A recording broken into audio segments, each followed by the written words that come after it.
जय हिंद दोस्तों, स्वागत है मेरे यूट्यूब चैनल पे। 2 दिन से आपको करंट अफेयर्स क्लास नियमित नहीं हो पाई, उसके लिए मैं माफ़ी चाहूँगा। और इस जो भी छूटा हुआ है उसको हम फिर से जो है वीडियो डाल के पूरा कर देंगे। चलिए देखते हैं 11 अप्रैल 2026 का करंट अफेयर्स। अभी हाल ही में तेलंगाना ने कैंसर को अधिसूचित रोग का दर्जा दे दिया है।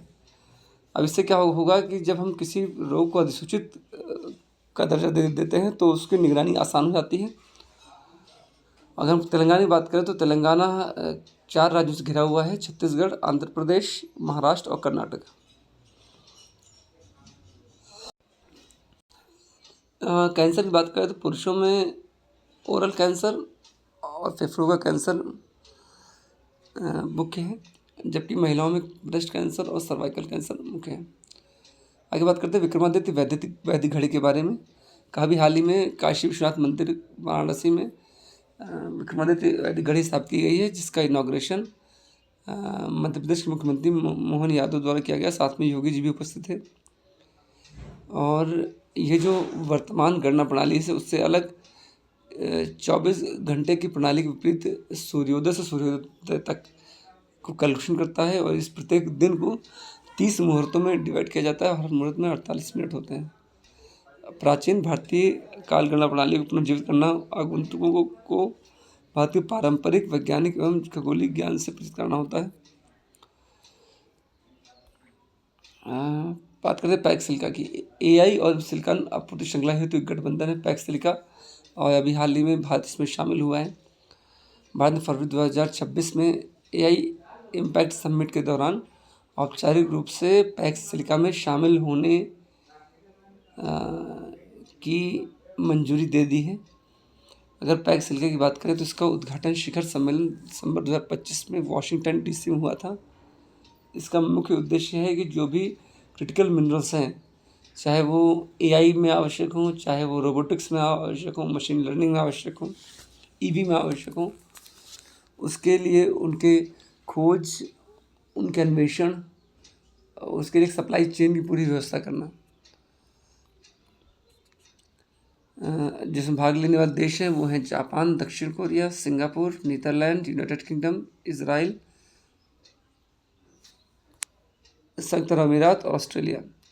अब बात करते हैं चंपारण सत्याग्रह की। चंपारण सत्याग्रह की 108वीं वर्षगांठ अभी मनाई गई हाल ही में, और भारत में गांधी जी का पहला सफल सत्याग्रह प्रयोग था। अगर बात करें चंपारण सत्याग्रह 1917 की, तो राजकुमार शुक्ल जी ने आमंत्रित किया था गांधी जी को इसमें। और इस जन आंदोलन के बाद गांधी जी ने जन नेता के रूप में अपनी भूमिका का निर्वहन प्रारंभ कर दिया। भारतीय संविधान की बात करते हुए हाल ही में भारतीय संविधान का सिंधी संस्करण लॉन्च हुआ है। ये पहली बार है जो स्वतंत्रता के बाद सिंधी भाषा और देवनागरी लिपि में संविधान का संस्करण प्रकाशित किया गया है, और इसको जारी किया सीपी राधाकृष्णन, जो कि उपराष्ट्रपति हैं वर्तमान में। जब भारत को आज़ादी मिली और संविधान लागू हुआ, उस समय 8वीं अनुसूची में कुल मिलाकर 14 भाषाएं थी। बाद में 21वां संविधान संशोधन 1967 के द्वारा सिंधी भाषा को जोड़ा गया। उसके बाद 71वें संविधान संशोधन 1992 के द्वारा नेपाली, कोंकणी और असमी को जोड़ा गया। नेपाली, कोंकणी और मणिपुरी, मैंने असमी बोलते हैं, उससे खेद है। तो नेपाली, कोंकणी और मणिपुरी को जोड़ा गया 71वें संविधान संशोधन 1992 से। उसके बाद 92वें संविधान संशोधन 2003 से बोडो, डोगरी और मैथिली और संथाली को जोड़ा गया। इस वर्तमान में 22 भाषाएं हैं। अभी हाल ही में कर्नल सोनम वांगचुक, जिन्होंने ऑपरेशन विजय में साहसिक भूमिका का निर्वहन किया था, उन्हें महावीर चक्र से सम्मानित किया गया था। उन्होंने अंतिम सांसें ली। तो ये महावीर चक्र की बात करें, ये युद्धकाल में भारत में दिया जाने वाला दूसरा सर्वोच्च वीरता पुरस्कार है। अगर युद्धकालीन वीरता पदकों की बात करें तो नंबर 1 पे परमवीर चक्र, फिर महावीर चक्र, फिर वीर चक्र, परमवीर चक्र, महावीर चक्र और वीर चक्र। शांतिकालीन वीरता पुरस्कार बात करें तो अशोक चक्र, कीर्ति चक्र और शौर्य चक्र। अशोक चक्र, कीर्ति चक्र और शौर्य चक्र है।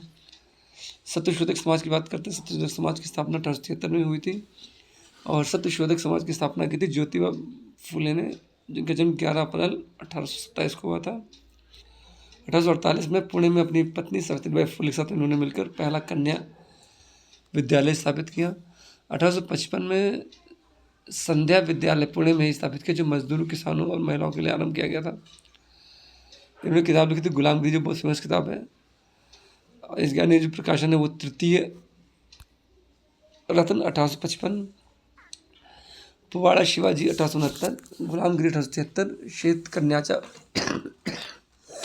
श्वेतकन्याचा असूड 1881।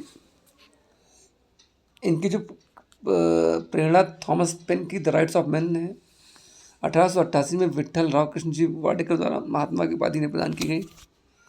इंडियन ओशियन कॉन्फ्रेंस का नवा संस्करण भी आयोजित हुआ पोर्ट लुइस में, जिसमें कि भारतीय विदेश मंत्री एस जयशंकर ने प्रतिभाग किया। तो अगर बात करें हिंद महासागर में 2015 में भारत ने सागर रणनीति चालू की थी। सागर रणनीति का मतलब होता है security and growth for all in the region, और इसी सागर पहल के तहत 2016 में इंडियन फाउंडेशन द्वारा सिंगापुर में IOC का आरंभ किया गया। यह एक वार्षिक सम्मेलन जिसमें नेता, नीति निर्माता और ऐसे देश शामिल जो हिंद महासागर से जुड़े हुए हैं, और लगभग 30 देशों ने भागीदारी की थी। अभी नासा का जो ऐतिहासिक आर्टेमिस सेकंड मिशन है वो पूरा हो गया है। इसने 11.17 लाख किलोमीटर का सफ़र तय किया, अभी तक मैक्सिमम है। भारतीय मूल के अमेरिकी वैज्ञानिक अमित छत्री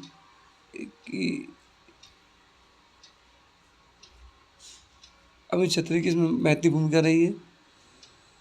और 11 अप्रैल 2026 को 5:37 बजे ये कैलिफोर्निया तट पर प्रशांत महासागर में सुरक्षित उतरा। 50 वर्षों के लंबे इंतजार के उपरांत पहली बार इंसान चंद्रमा के करीब पहुंचा। मिशन पूरा होने के 4 दिन पहले कैप्सूल यात्रियों को पृथ्वी से 2,52,756 मील दूर अंतरिक्ष में ले गया, जहां अभी तक कोई नहीं पहुंचा है। यात्रा में चंद्रमा के उस हिस्से को भी देखा गया जिसे पहले कभी देखा नहीं गया है। So that was from my side. Thank you, good bye.